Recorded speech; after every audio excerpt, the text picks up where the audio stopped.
Segundín. Me Bueno, oyes bien? sí, se os oye bien. Si te parece, te presento. Eh, Buenas tardes y muchas gracias a todos y a todas por asistir a esta nueva edición de los webinars de CEA. Hoy tenemos la suerte de contar con Blas Vinagre, que es catedrático del área de Ingeniería de Sistemas y Automática en la Universidad de Extremadura. En la actualidad, sus principales líneas de investigación abordan el control fraccionario, la microrobótica y la robótica blanda para aplicaciones médicas.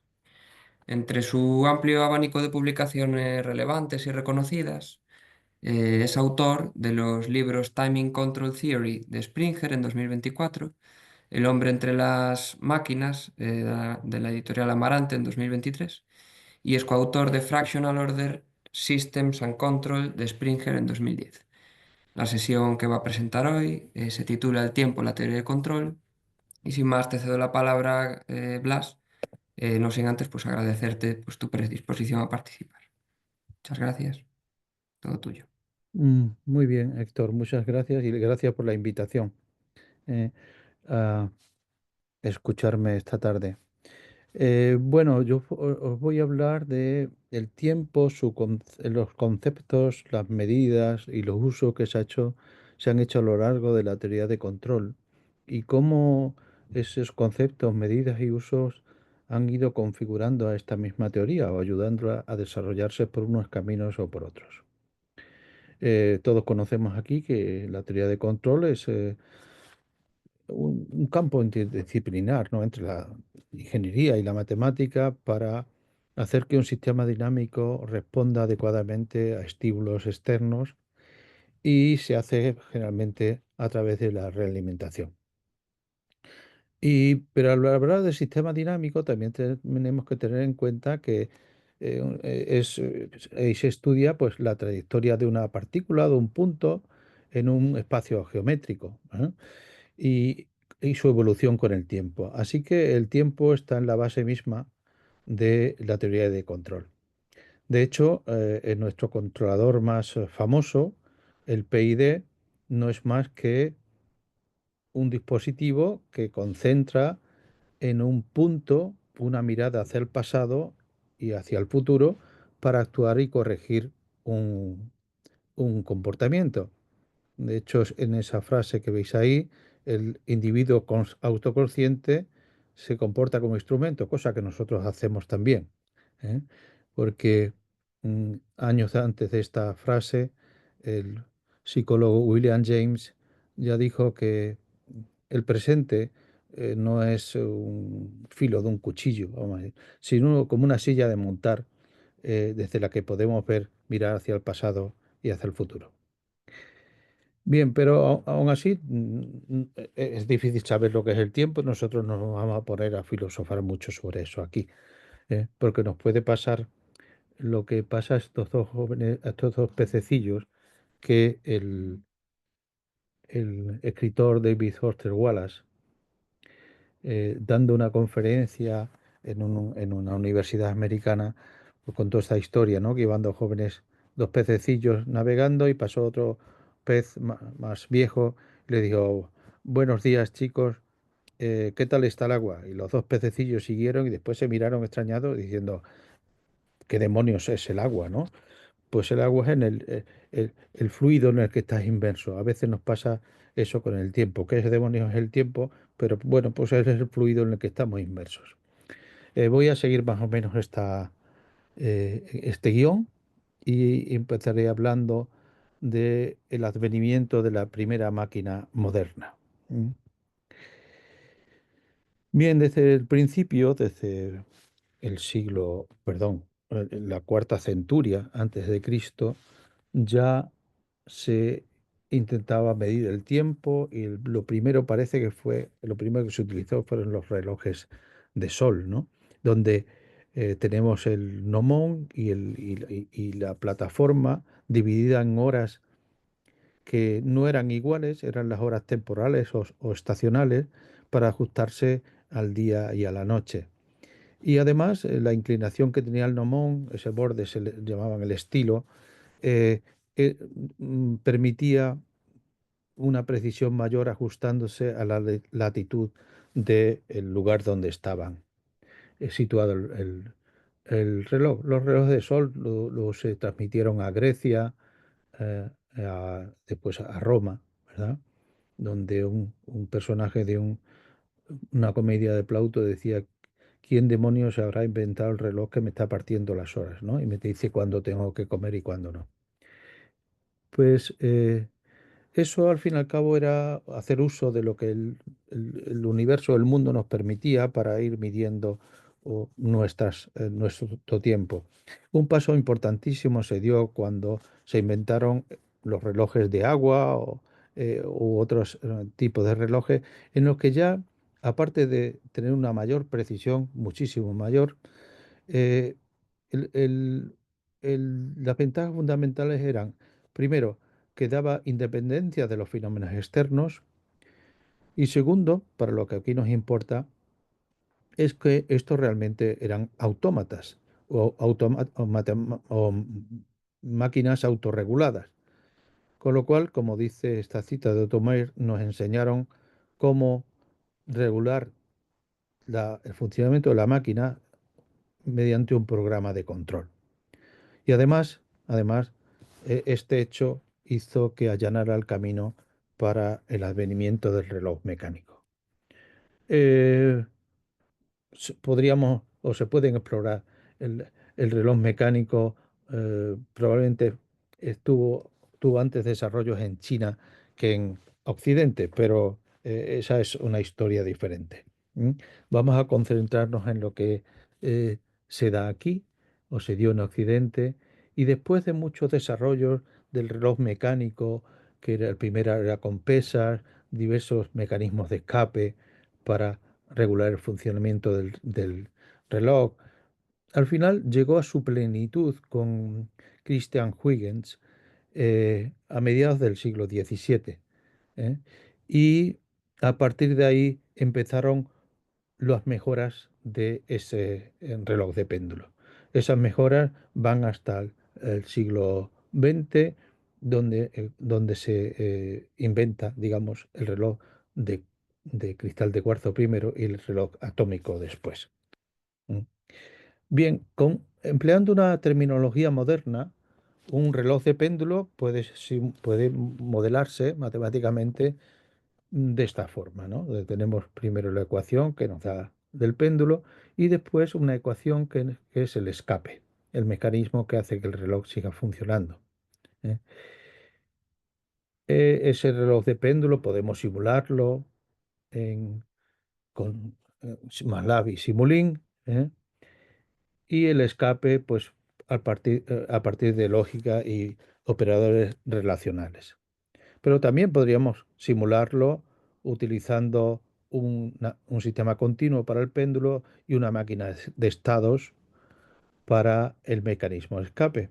O, si queremos, podemos utilizar un lenguaje más moderno todavía y utilizar el lenguaje del autómata híbrido para simular dos estados en los cuales conviven una conmutación con una dinámica continua.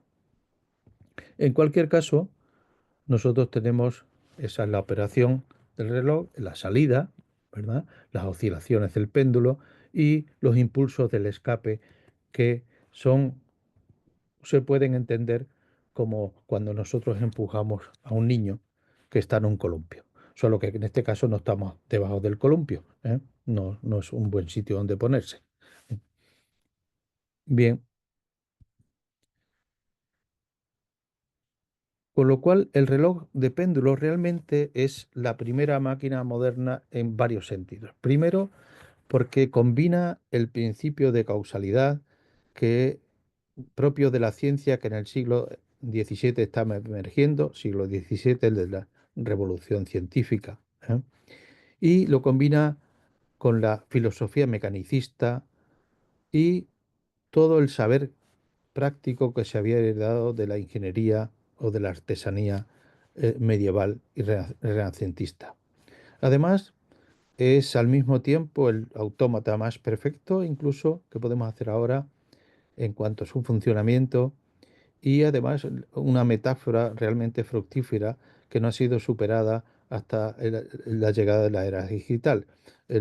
La metáfora o la analogía del relojero se ha empleado incluso, se empleó a principios del siglo XIX por Paley para o para probar o inducir la existencia de Dios. Donde hay un diseño inteligente, tiene que haber un ser inteligente que lo diseñe. ¿Mm? Pero además fusiona energía e información, algo que define a las máquinas modernas. Y finalmente, porque la medida del tiempo, ¿eh? es la aplicación, es la primera vez que se aplican métodos cuantitativos para pensar o para estudiar la naturaleza. Y hacerlo de forma que se crea en un mundo independiente y matemáticamente medible. O sea, el mundo de la ciencia newtoniana.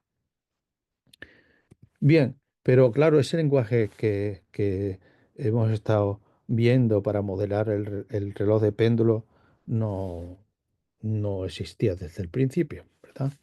Entonces, ¿cómo se llegó a ese lenguaje?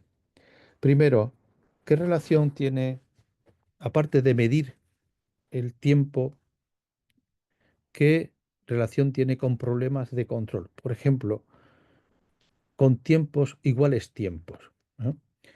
Con la isocronía. El problema que tenía el reloj de péndulo antes de Huygens es que sufría lo que se denomina el error circular. Ya Galileo comprobó que esto ocurría, él erróneamente lo atribuyó solamente a la fuerza de arrastre del aire y eso era verdad, pero no era toda la verdad. La verdad es que el movimiento del péndulo, la trayectoria que describe, es circular y ese balanceo circular no es isócrono. ¿Eh? Se puede tener una intuición de lo que ocurre, y es que si nosotros aproximamos el seno por el arco, entonces el periodo del péndulo es independiente del punto de partida, o sea, de la amplitud de la oscilación. Y por tanto, el reloj de péndulo estaría siempre en hora, ¿eh? Pero el asunto es que no lo es, ¿eh? Porque realmente cuando nosotros no hacemos esa aproximación lineal, tenemos un ángulo, o sea, un periodo que aumenta con el ángulo de partida, con el ángulo inicial. Entonces, Galileo tenía un problema porque los sistemas de escape que utilizaba exigían una amplitud de la oscilación grande y entonces le daba errores en la medida, tenía errores que se iban acumulando. Huygens probó que Galileo estaba equivocado y además dio la solución. Vio que el péndulo, para que tuviera una oscilación isócrona, no podía seguir una circunferencia, sino una cicloide, que es la curva que se está trazando en rojo ahora mismo en la figura, ¿eh? Y cuyas ecuaciones paramétricas tenemos ahí abajo.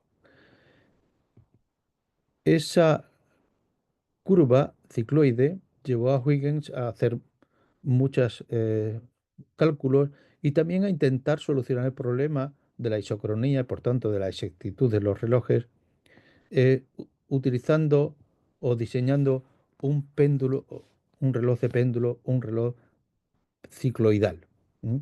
Para que siguiera una trayectoria cicloidal. Teóricamente esta es la solución correcta, pero en la práctica esto da más problemas que resuelve. ¿M?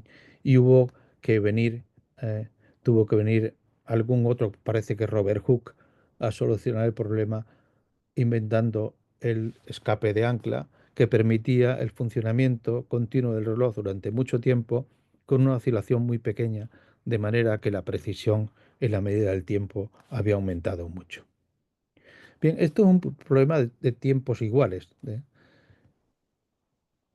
Eh, y esta cicloide, si alguien tiene la curiosidad, puede revisar el capítulo 96 de Moby Dick, en el que, la destilería, en el que el narrador Ismael nos dice que también, hablando de la destilería y de la marmita que allí hay, dice, también es un lugar de profundas meditaciones matemáticas.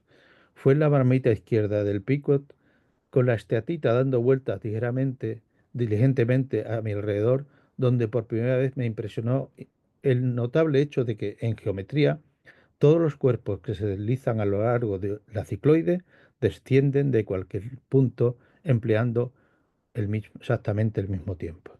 Bien, no solo emplean el mismo tiempo, sino que emplean el tiempo mínimo. ¿M? Y esto dio origen, en buena parte, a la teoría de control óptimo. ¿M? Fue un problema que expuso en una revista, ¿verdad?, de un Q1 de aquella época, ¿eh? El Acta Eruditorum, ¿eh?, que expuso Johann Bernoulli. Y dijo, bueno, supongamos que en un plano, ¿m?, hay dos puntos, plano vertical A y B, y entonces, ¿cuál sería la trayectoria que tendrían que seguir una partícula o un punto móvil M para ir de A a B en el mínimo tiempo posible? Bien, este problema de tiempos mínimos o de mínimos, Bernoulli tenía unas herramientas limitadas y él utilizó por los principios de tiempo mínimo de Fermat, las leyes de óptica de Snell y de Descartes, y cogió y dividió el plano en vertical en muchas tiras horizontales. Y así, aplicando la ley de Snell, llegó a la conclusión de que esa curva también era la cicloide. ¿Mm?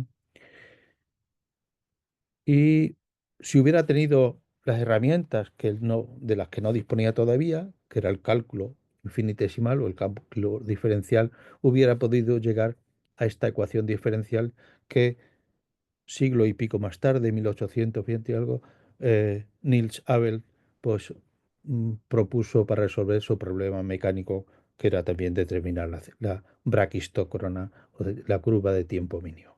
Y la curva al final es la cicloide, ¿no? Es la misma, la del mínimo tiempo y la del tiempos iguales. Todo esto vino por solucionar el problema del péndulo, por solucionar el problema de medir el tiempo. ¿Mm? A partir de aquí, problemas de tiempo mínimo, hay algunos más, ¿verdad?, en la teoría de control óptimo, y a ello han ayudado pues las herramientas que nos dieron Euler, Lagrange, Hamilton, o el cálculo de variaciones, o el principio de Maximo-Pontryagin, o el principio de optimalidad de Bellman. ¿Mm? Bien, pero como hemos visto, para eso hacía falta el cálculo. Y la invención del cálculo y el concepto de tiempo también el concepto de tiempo tuvo mucho que ver en la invención del cálculo. Hacía mucho tiempo, desde los griegos ya se sabían trazar hallar las áreas, medir, hallar máximos, mínimos, tangentes, ¿verdad? Pero hubo que esperar hasta más tarde para poder aplicar las herramientas que hoy aplicamos. Porque como dice en este artículo de la profesora Gravina, eh, un concepto o una herramienta primero se usa, y esto lo utilizaron ya Fermat y Descartes, ¿verdad?, para hallar las tangentes. Después se descubre, ¿eh?, y aquí vinieron Newton y Leibniz. Después se explora y se desarrolla, y aquí vinieron Euler, Lagrange, ¿m? Y después finalmente se define, donde están Cauchy y Weierstrass. Nosotros usualmente empieza a enseñar el cálculo, las derivadas y las integrales justo al revés de cómo se desarrolló. Yo no sé si eso es muy pedagógico o no. Bien, hubo que esperar, digo, a finales del siglo XVII para que en dos artículos, también en la misma revista, Leibniz definiera las diferencias y las sumas, ¿eh? En cada uno definió unas cosas. Voy a comentar solo las diferencias. Escribe, no digo literalmente, ¿verdad?, porque estaba en latín, eh, escribe, conociendo este algoritmo, el de las cocientes de diferencias, ¿verdad?, que él proponía, y le llama algoritmo, dice, así lo llamo, ¿eh?, y utilizando este cálculo, que llamamos cálculo diferencial de las diferencias, cómo opero con las diferencias, todas las otras ecuaciones diferenciales, ecuaciones en las que entran las diferencias, se pueden obtener por medio del álgebra común y los máximos y los mínimos. Lo mismo que las tangentes se pueden obtener. De forma que no es necesario hacer métodos tan complicados como los publicados hasta ahora. ¿Mm? Y dice al final, dice, el experto en este cálculo, ¿eh? obtiene en 3 líneas lo que otros muy entendidos han necesitado o han investigado con mucha dificultad. No sé si era una alusión directa, pero desde luego era una clara referencia a lo que había hecho Bernoulli para sacar la braquistócrona, ¿eh? Había recurrido a muchos cálculos y con muchas dificultades. Cuando se hubiera tenido esta herramienta, lo hubiera obtenido muy fácilmente. Pero esa fue la idea de Leibniz, que era una derivada, era un cociente de diferencias, ¿no? Pero para Newton no era un coeficiente de diferencias, era una tasa de cambio. Y él como ejemplo ponía esta curva bajo la que se tiende un área, y decía, bueno, ¿cómo cambia el área de la curva si nosotros cambiamos eh, la, la base de x a x más o? ¿Eh? Entonces, él hace esa cuenta ahí y obtiene la, el concepto de derivada como tasa de cambio. Eso se publica en el método de las fluxiones y después en el principio de matemática. ¿Mm? De forma que por debajo de todas esas definiciones que parece que están refiriéndose a lo mismo, y al final operativamente es lo mismo, realmente hay dos conceptos muy diferentes de lo que es el tiempo. Para Newton, para que esa tasa de cambio tuviera un sentido, necesitaba un tiempo que fuera absoluto, continuo y que fluyera de forma continua y uniforme. ¿Eh? Mientras que para Leibniz eso no existía. ¿Mm? Decía que el tiempo no era otra cosa que un sistema ordenado de eventos, como el espacio no es otra cosa que un sistema ordenado de cuerpos. ¿Mm? Bien, cuando gana en ese aspecto, en el concepto de tiempo, Newton, ¿m?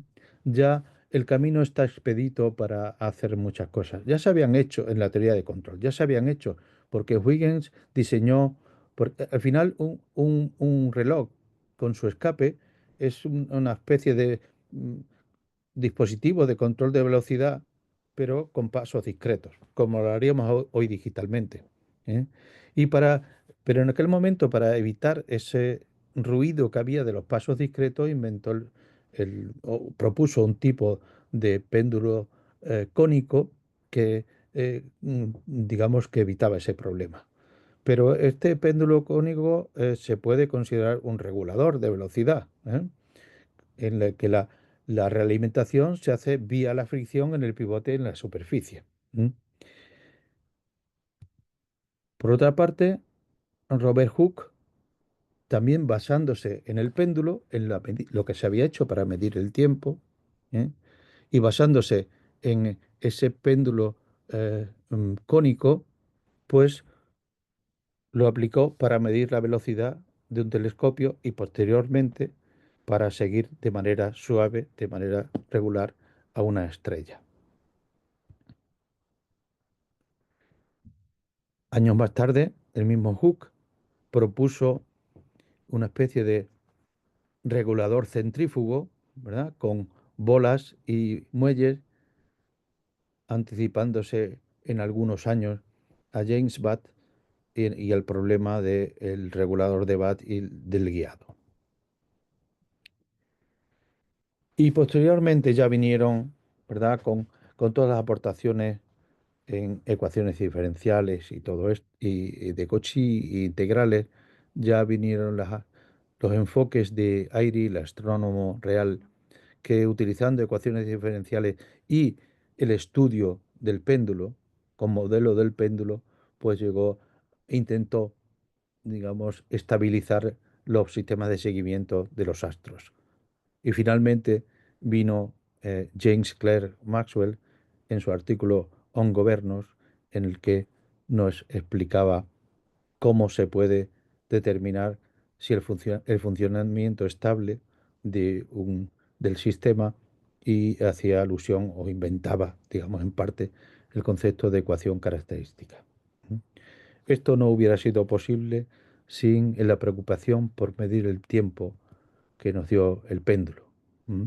De forma que el nacimiento de la teoría de control le debe muchísimo a la medida del tiempo, porque por una parte estaban las habilidades ingenieriles que nos trajo la necesidad de medir de una forma eh, precisa el tiempo con el reloj de péndulo, y por otra parte nos dio el marco teórico que era el tiempo absoluto de Newton.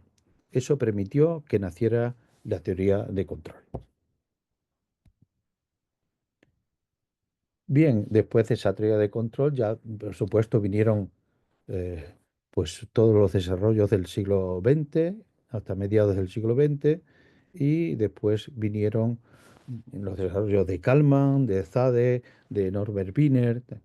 Pero nos vamos a detener a algo que tiene más que ver, o que tiene también que ver con el tiempo. Cuando se desarrolló a mediados de los 50, 60 todo el control digital, Ragazzini y sus discípulos, pues hubo necesidad de muestrear. Había que tomar muestras de las señales que se iban a procesar. Ese muestreo, como cualquier muestreo, puede ser síncrono, semisíncrono o asíncrono, ¿no? Pero lo importante es que detrás de eso está una teoría de integración numérica o un modelo de integración numérica. ¿Mm? Si nosotros simplemente abandonamos el tiempo, o simplemente abandona una de las condiciones que le imponía Newton, que era la continuidad, ¿eh?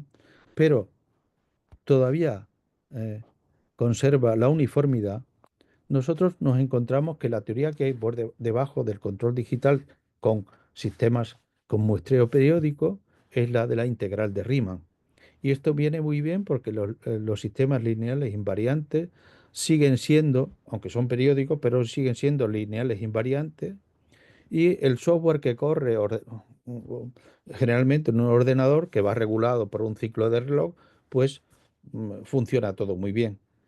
Y esto es lo que llamamos el control basado en tiempo, que es la mayoría de lo que nosotros hacemos y sobre todo lo que explicamos en los primeros cursos de control. Pero eh, el tiempo, tal como lo concebía Leibniz, por eventos nos estaba esperando a la vuelta de la esquina. Había esperado unos 200 años y después de 200 y pico de años volvió a aparecer.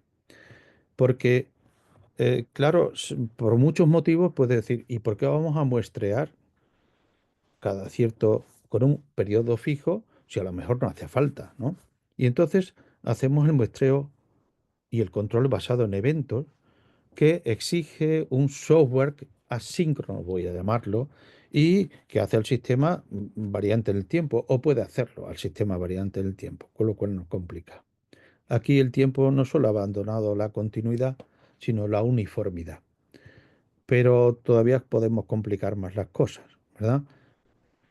Y sabiendo que un evento es no algo, como decíamos al principio, presente, no es un filo, es una silla de montar donde caben muchas cosas, o podrían caber muchas cosas. Si aplicamos la, si en lugar de Riemann o Lebesgue, que era el muestreo en eventos, aplicamos la integral de Stieltjes, pues entonces podemos tener una función que es del tiempo y de otra función. Por ejemplo, podemos estudiar o podemos contemplar deformaciones de los ejes de tiempo, como los que se ponen de ejemplo en en teoría de la relatividad, cuando hay un observador externo y uno que va dentro del tren y mide con su propio cronómetro y el externo mide con otro cronómetro, sabiendo que eh, uno no sabe que el suyo va mal y por tanto puede obtener una información deformada sobre el tiempo. Pero eso mismo es lo que estudió por los años 30 Leconte de Nuit cuando estudiaba con la velocidad de cicatrización de la piel. Él vio que en los niños eran aproximadamente 10 veces superior a la velocidad que existía en sus padres. Pero también es no solo fisiológico esta percepción del tiempo, es también psicológico, ¿no? Psicológica esta percepción, porque evidentemente los que hemos pasado cierta edad vemos que el tiempo parece que se hace más corto. ¿Eh? Los mismos intervalos teóricos del reloj parece que se hacen más cortos que de nuestros hijos o incluso algunos nuestros nietos. ¿Mm? Con lo cual, el muestreo o control basado en tiempos, que se supone que es el tiempo newtoniano, ¿verdad? Eh, Eso tiene por debajo la integral de Riemann, muestreo periódico, y por tanto podríamos considerar que todavía estamos en el concepto de Newton, como digo. Cuando nosotros empezamos a hablar de eventos, de valores de incrementos de una función, ¿eh? Entonces ya hemos abandonado el tiempo de Newton para nuestras aplicaciones de control y hemos ido al tiempo relacional de Leibniz, ¿eh? Que viene marcado por los eventos. Y si nosotros hiciéramos, de hecho se hace, lo que pasa es que se le sigue llamando muestreo basado en eventos o control llamado en eventos, pero a veces el evento es tan complicado que es una función de una función. Entonces yo propondría que eso se llamase muestreo basado en duraciones, porque ya, digamos, la matemática y la filosofía nos han dado estas palabras para que las utilicemos. Bien, otra cuestión en la que el tiempo tiene que ver en la teoría de control es la reversibilidad. Aquí tenéis pues una animación del sistema solar. ¿M?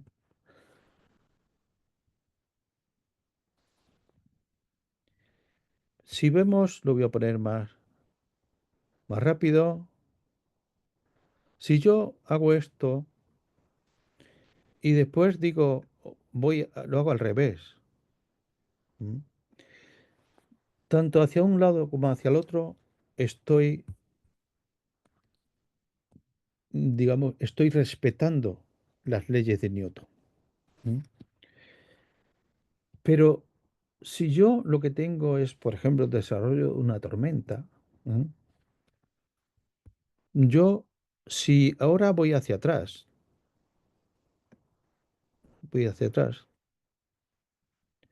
estoy violando todas las leyes físicas, termodinámicas que ahí se tienen que dar. Con lo cual, Wiener en su libro Cibernética llamó esto el tiempo newtoniano y el tiempo bergsoniano, refiriendo a Henri Bergson, el filósofo francés. ¿Cuáles son las palabras claves en la reversibilidad? Estado, la flecha del tiempo, equilibrio y entropía. El concepto de Estado, aunque lo definamos ahora, eh, o sepamos la definición que hay ahora, y hablemos de Poincaré y hablemos de Rudolf Kalman, realmente es una consecuencia del el principio de causalidad o de determinismo. Y esto viene dicho desde Platón, Aristóteles, Descartes o Laplace, que en el ensayo filosófico de las probabilidades, pues ya definió que imaginásemos que hay una inteligencia que conociera todas las fuerzas que animan a la naturaleza, así como la situación respectiva de los seres que la componen. ¿Eh? Y si además fuera suficiente amplia para someter a análisis a tales datos, podría abarcar con una sola fórmula o en una sola fórmula los movimientos de los cuerpos más grandes del universo y de los átomos del más ligero. ¿Mm? Pasado y futuro estarían ante sus ojos. Ese es el universo newtoniano. ¿Mm? Posteriormente, el espacio de estado realmente hoy por hoy es un sistema de referencias, cosa que desde el principio, desde que Liouville y Jacobi lo propusieron como modelo para solucionar unas ecuaciones diferenciales, ¿eh? Después, pues Riemann, Boltzmann, Poincaré y Gibbs dieron contribuyeron a este desarrollo, pero hoy ahora mismo es un sistema de referencias, ¿eh? De forma que el estado es la mínima cantidad de información sobre el pasado de un sistema que es suficiente para predecir el efecto del pasado sobre el futuro. Más información es redundante, menos es imposible la predicción.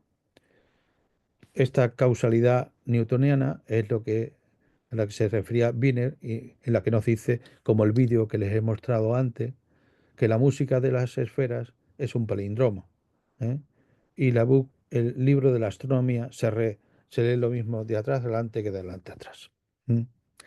Algo así intentó conseguir Lewis Carroll en Silvia Bruno en un capítulo que hay de el extraño o exotilandés el reloj, que le intenta mm, evitar o corregir lo que ha pasado dándole marcha atrás al reloj que tiene un botoncito para que revierta el tiempo. Además, digamos, matemáticamente fue estudiado por Eduardo Sonta, que es un libro, Teoría Matemática de Control, donde definía dos tipos de reversibilidad, la débil y la fuerte. La débil es que se puede volver al estado previo del que se partió, y la fuerte es que se puede volver, pero además siguiendo la misma trayectoria, que es lo que el reloj de Lewis Carroll no era capaz de hacer.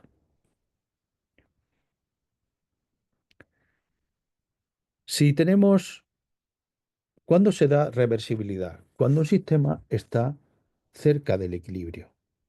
En los sistemas como los termodinámicos, como esa tormenta que está, o como eh, muchos que se dan dentro de los cuerpos de los sistemas vivos, de los organismos vivos, esos evolucionan lejos del equilibrio, y ahí se da la flecha del tiempo. O dicho de otra forma, la entropía es un indicador de reversibilidad. Cuando no hay cambio de entropía, el proceso es reversible. Nuestros principales problemas de control son, en primera aproximación, reversibles. No es cierto en ningún caso como que los sistemas son lineales, pero se puede aproximar como que son reversibles y tratar con muchas otras herramientas. Pero hay muchos sitios donde esto no se da. Por ejemplo, en los procesos batch, o si queremos hacer una paella, el sistema no es reversible. Una vez que hemos echado todo y lo hemos puesto al fuego un rato, es imposible recuperar las gambas, el arroz y el tomate tal como estaban, ¿eh? Bien, eh, en el mundo de lo pequeño, esto se vuelve a presentar, porque las denominadas máquinas moleculares que se mueven con motores brownianos, no newtonianos, ¿verdad? Brownianos porque se mueven con ruido, digamos, con la fuerza motriz es un ruido. Eh, esto es, ocurre algo que Feynman y Smoluchowski pues presentaron con este, digamos, dibujo, ¿verdad? Esta máquina, en las palas que están a temperatura 1, aisladas, están recibiendo infinidad de impactos de todas direcciones, pero la rueda dentada con un trinquete que hay en el otro extremo a temperatura 2 no puede girar nada más que en un sitio. Es irreversible. Y por tanto, se puede aprovechar para hacer un trabajo, por ejemplo, subir esa carga. Bueno, pues así se mueven en nuestro cuerpo algunas moléculas. ¿M? Así se mueven algunas moléculas. Y así, y cuando de molecular, que son nanómetros o nanómetros, pasamos a micro un poco más grande, y el problema justo nos viene por lo contrario, ¿eh? Porque los microorganismos, los espermatozoides, las bacterias, muchas bacterias, se tienen que mover en un entorno de bajo número de reinos. ¿Y qué es lo que pasa en un entorno de bajo número de reinos? Pues que es perfectamente reversible el fenómeno que da lugar el movimiento. Por ejemplo, aquí mezclamos, ponemos tres colores y los mezclamos. Si nosotros le damos para atrás, y no porque le esté dando yo para atrás, sino que ahora se le da para atrás en el vídeo, volvemos a recuperar los tres colores tal como estaban antes. Se han separado. El proceso ha sido reversible. Bien, pues ¿qué ocurre con ciertos microorganismos o organismos que están incluso en nuestro propio cuerpo? Pues que tienen que hacer un movimiento no recíproco porque si no, el efecto total de su esfuerzo es nulo. ¿Mm? Y el tiempo, dice Parcel, de hecho no importa, solo la configuración. Con lo cual tienen que mover o bien con un remo o un flagelo flexible o bien con un movimiento de sacacorchos. ¿Mm? Y esto es como se mueven los microrobots que hoy empiezan a utilizarse en la medicina. ¿Eh? Cómo se mueven un espermatozoide o una bacteria, pues se puede mover un microrobot en una medicina, en medicina. Porque si hicieran otro movimiento recíproco, como que puede hacer un remo rígido, lo que avanzan en un sentido se vendrían para atrás en cuanto revirtiesen el movimiento. Es algo parecido a si nosotros nos metemos en melaza o nadamos en arena. Si hacemos el mismo movimiento hacia adelante que hacia atrás, no nos movemos del sitio. O lo que nos pasa a muchos cuando que no sabemos nadar muy bien, no tenemos una técnica muy depurada, ¿eh? En que nos cuesta avanzar y vemos a otra persona que va nadando con aparente simplicidad o facilidad y avanza muchísimo más que nosotros. Porque nosotros estamos haciendo movimientos que no debemos hacer. Bien, para ir finalizando, ¿qué tiene que ver la realimentación con la memoria? Pues la realimentación es algo así, si nos pusiéramos un poco poéticos, pues como lo que dijo T.S. Eliot en La Tierra Baldía: mezcla memoria y deseo, porque mezcla el pasado con el futuro para obtener el futuro. ¿Eh? Ahí tenemos un ejemplo de realimentación positiva. ¿Eh? No es más que un acumulador, pero el hecho de que tengamos en cuenta el pasado es lo que nos hace hacer un algoritmo más inteligente, ¿verdad? Y menos costoso. Pero además es que estas realimentaciones positivas, la mezcla de bucles de realimentaciones positivas y negativas hacen posible la vida. ¿Eh? Por ejemplo, la realimentación positiva está presente en muchos fenómenos, por ejemplo, el nacimiento. ¿Eh? Hay una determinada hormona o sustancia que se va acumulando hasta que se produce, digamos, el evento, y entonces eso baja otra vez a un punto de equilibrio, estasis. ¿Eh? Y eso es realimentación positiva lo que hay. Otra cosa que os quería comentar antes de finalizar es que mm, ahora mismo con algunos de los vídeos, algún vídeo que os he puesto está hecho con inteligencia artificial, está hecho con un programa, ¿eh? Que lo hace eso. Entonces está todo esto muy de boda y nos parece que vamos a llegar al límite, y que vamos a igualar la inteligencia humana pasado mañana. Yo creo que estamos bastante lejos de igualarla.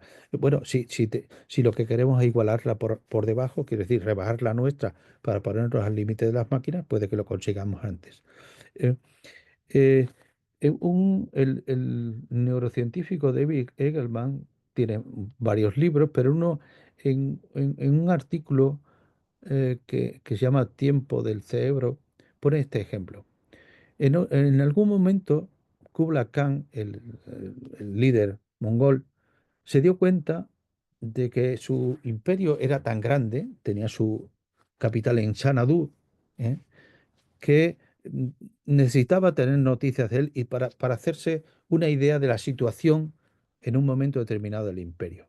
Pero el problema es que tenía que mandar a los emisarios y dependía del tiempo, de los conflictos, de su estado físico, con lo cual la información le llegaba por distintos caminos, en distintos tiempos y de distintas formas.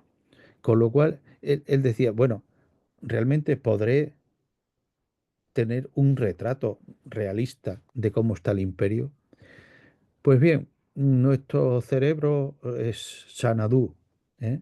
Es donde está la capital, pero nuestro imperio es nuestro cuerpo y el mundo. Y tenemos que recibir de ahí todos los inputs. ¿Y cómo hacemos o cómo hace nuestro cerebro para poder ordenar toda esa información? Y aparte de asignar unas determinadas características a un objeto y solo a uno, aunque vengan, entren por el oído, por el tacto, por la vista, ¿m? No solo asignar unas características a un objeto, sino además decir esto se ha producido en este momento, lo que llaman los neurocientíficos construir las ilusiones temporales. ¿Eh? Esto es un problema de control muy importante. ¿Eh? Es multitarea, asíncrono, distribuido y además el procesador también es multitarea. ¿Eh? Y- ¿Vale? Con lo cual, si ahora nosotros queremos crear una máquina que funcione de la misma manera, es decir, queremos actualizar el juego de la imitación que nos propuso en 1950 Alan Turing, ahora incluyendo al cuerpo y a la mente, ¿eh? Tenemos que hacer lo mismo, tenemos que solucionar los mismos problemas. Tenemos que darle a las máquinas herramientas para que se solucionen los mismos problemas. Información que viene de diferentes sensores, se procesan diferentes estructuras, a diferentes tasas, diferentes caminos para llegar a los efectores. ¿M? Y así, si conseguimos eso, estaremos más cerca de proporcionar a nuestras máquinas capacidades como las que nosotros tenemos, de, digamos, ligazón temporal y de características, para que también ellas se puedan hacer sus ilusiones temporales y construir su propio mundo. Por ahora estamos un poco lejos de eso. Bien, pues finalizo con estas dos imágenes. Una es el dibujo que hizo el poeta eh, inglés William Blake, que no era muy amigo de la visión de la vida que, según él, transmitía Newton, ¿eh? Y decía al final, hay muchas maneras, ¿verdad? Hay muchas visiones, ¿eh?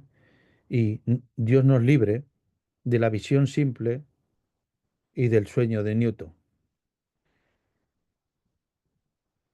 Y podemos acercarnos un poco más a Alicia cuando se fue a tomar el té con el sombrero loco y la liebre y estaba viendo un reloj que no le parecía que funcionaba bien y estuvieron discutiendo sobre ese asunto y le dijo Alicia, pero si yo sé lo que es el tiempo, cuando estoy en música doy palmadas y lo voy marcando. Dice, es que eso puede ser el problema, porque el tiempo no tolera que le den palmadas. Si te llevaras bien con él, haría cuanto tú quisieras con el reloj. Muy bien, pues muchísimas gracias por vuestra atención. Muchas gracias, Blas, por, por este paseo por la historia con tantos No hitos. consigo oírte. Hola, ¿me oyes? Hola, hola. Sí, ahora te Sí, oigo. nada, te decía que, nada, agradecerte de verdad por este paseo por la historia con tantos escritores, científicos, filósofos, hitos históricos, que además enlazan con el tema del control y la teoría del control. La verdad que ha sido una presentación súper interesante. Abrimos turno de intervenciones. No sé si alguien quiere intervenir.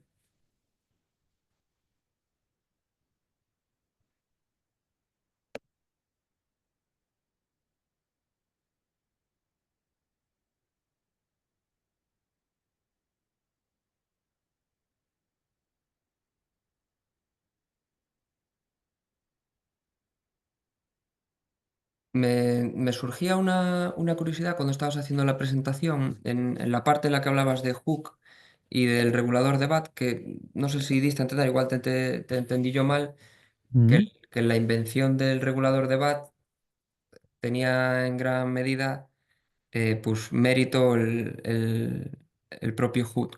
No sé si es Sí, así. parece que sí, que Ujú, describió un regulador centrífugo.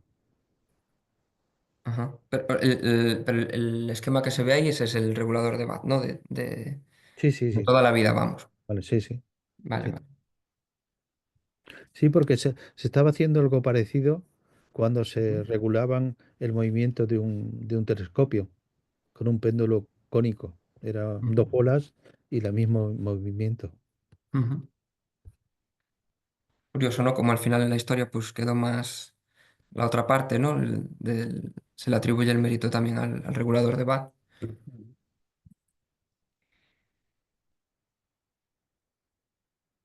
Bueno, pues si ninguno de los asistentes quiere Bueno, formular, no sé si ha quedado todo muy claro o que se han yo creo dormido. que sí, ¿no? Se Yo han creo que dormido, ¿no? tiene que ser por eso, hombre. Quedó todo ¿No? clarísimo. Dormido, se han olvidado. Se han olvidado.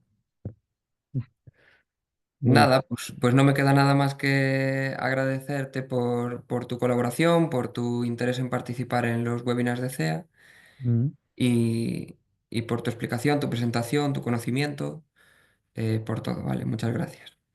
Gracias a vosotros por la asistencia, por la invitación y por la asistencia. Hasta pronto. Hasta pronto.